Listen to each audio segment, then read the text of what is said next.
everyone knows the beginning for the pianist of the Tchaikovsky Concerto No. 1, Opus 23. Instead of talking about the piece itself, I'd like to talk today about how to produce a sound that is appropriate for Tchaikovsky, and especially for the soloist who plays probably with an orchestra of 60 to 80 musicians. And if they all play forte or fortissimo and the big brass plays the big melodies at times, the pianist has to survive and has to have a sound that is not percussive but still is rich enough and sonorous enough so that even the person in the last row of a major concert hall gets the effect. So how does one do that? Well, first of all, it always helps to have a concept and to imagine what you want to say with the music. So when I play those chords, which of course accompany the melody, I imagine I'm a bear. I have two paws instead of two hands. And I basically imagine I lay my hands, my paws, onto the keyboard. So it's like this. My arms are full of lead, and I also imagine I would push the piano a little bit forward as I play. So I place all that energy into the right notes. And therefore I get not just maybe a very loud sound, I get a sound that has still a rounded edge. It is not a sound that you could describe as being percussive or aggressive, because some other people might just they attack the keyboard, and the sound therefore is so explosive that the person in the first row of the concert hall gets a shock. But the sound that is produced like an attack is not going to last very long, and we are more interested in a sound that is very rich, a sound that fills the hall rather than a sound that is explosive. So if you place that energy onto the chord,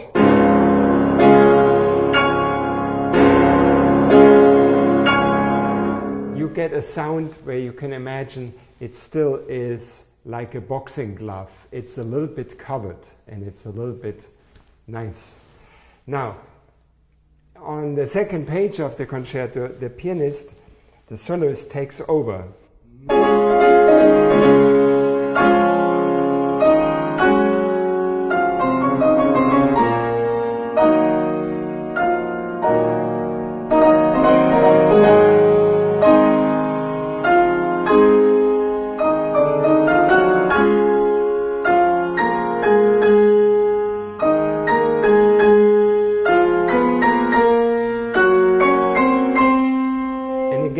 All that gravity, this flexibility in the elbow, in the wrist, and playing into the keys is in the service of shaping a melody. Not every sound, every chord has the same impact or has the same weight musically.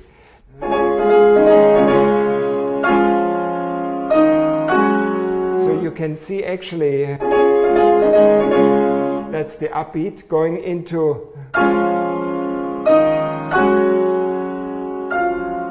So you have more or less, you have to decide, is this really important? Is this the destination of the phrase, or am I coming from something? So I go, when I start this as the soloist, I go to the first chord in F. I go to here, and then I go further to this, and then I come from there. Then I go from here to, but it's falling. So to put this all together, my direction is forward to the high note.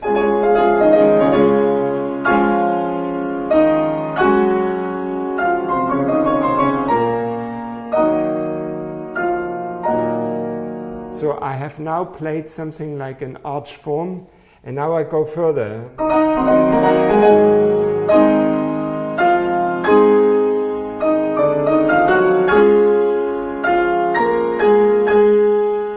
this is my temporary high point of all that when the soloist has played.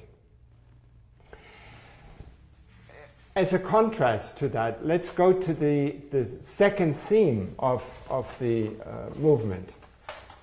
A very poetic, very lyrical part.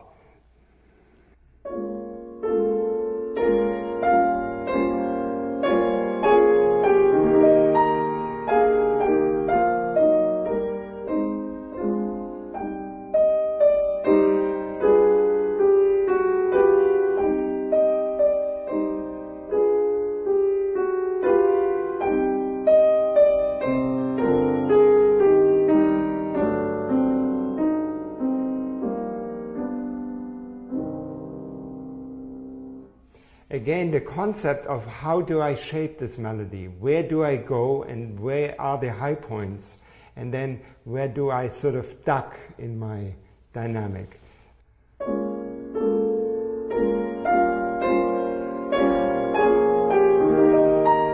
go to here. This is the high point. So I start rather muted.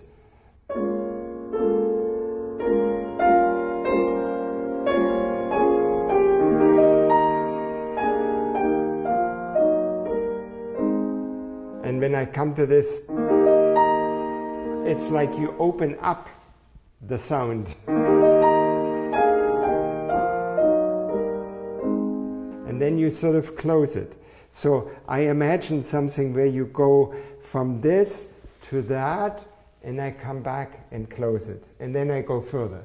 That is shaping it. And so this is my concept. Now, what do I do practically?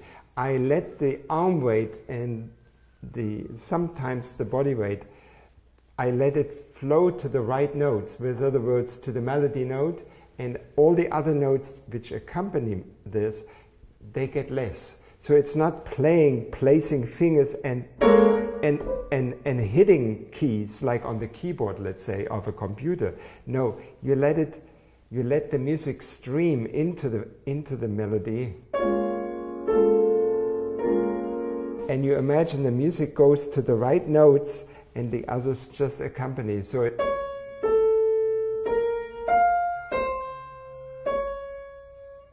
you let that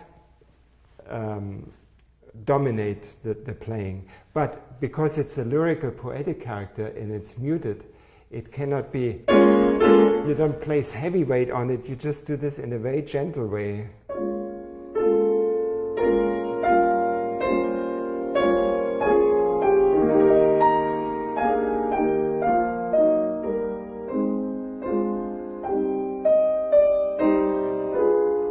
At this place, we have the left hand coming in. It's almost like a cello line.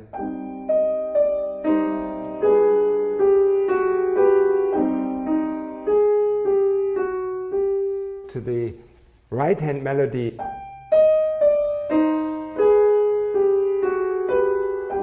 So it's like a commentary to the melody which is on the top notes.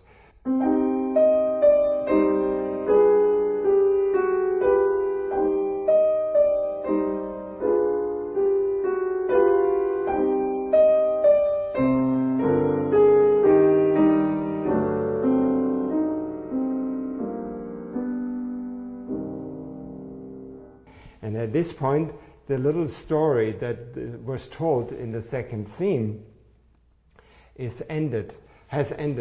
It starts with the orchestra playing it first in the flute, and so the pianist follows that. A totally different contrast is represented actually by the first theme of the piece, of the movement. And let me show you.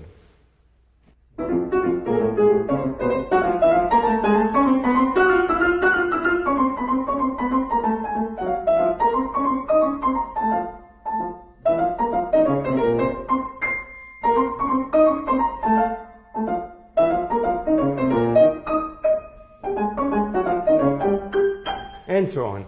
Obviously a very bubbly, very light-hearted dance. Probably Tchaikovsky found this in his country the folk music inspired him, and this for me is a very clownish character, and so the sound that I want to produce here has to be not just soft, it has to be a different character. Let's look at the score, how he really wrote it. He wrote pairs of notes. That means you have always two notes connected by a slur and then followed by a rest. So he wants a pair, a pair, a pair, a pair in triplets. And so actually in slow motion it would be like you go into the key and you go off the key, in.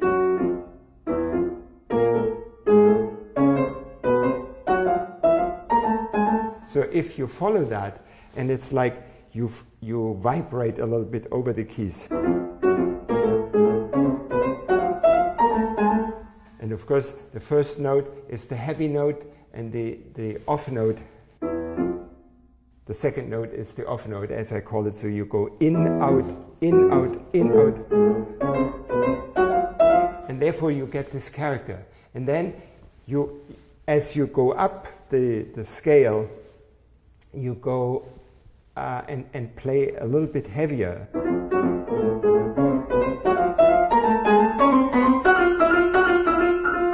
So here at the top of the phrase, I'm adding a little bit more weight. I add a little bit lead to my arm. I start with nothing.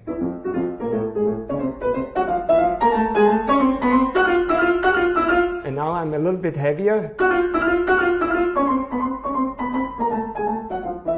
And I'm back to where I came from. So the manipulation of the dynamic, I use more or less weight. So it's not that the fingers do different types of work. I'd like to make it as effective and efficient what I do with the fingers. I cannot afford to jump around too much on the keys. I like to be close to the keys and control the phrasing and the articulation by the movement of the wrist, and the dynamic, I prefer to use the arm weight. Having a lot of arm weight for fortissimo, having very little arm weight for pianissimo. And that way, the sound that I was talking about is then appropriate for romantic music. It is never percussive, it's always a rounded sound. Imagine a boxing glove that is still padded. So the sound never has the appearance of a nail or a tool that is sharp, but something that is always rounded, and therefore the music will project to a full audience.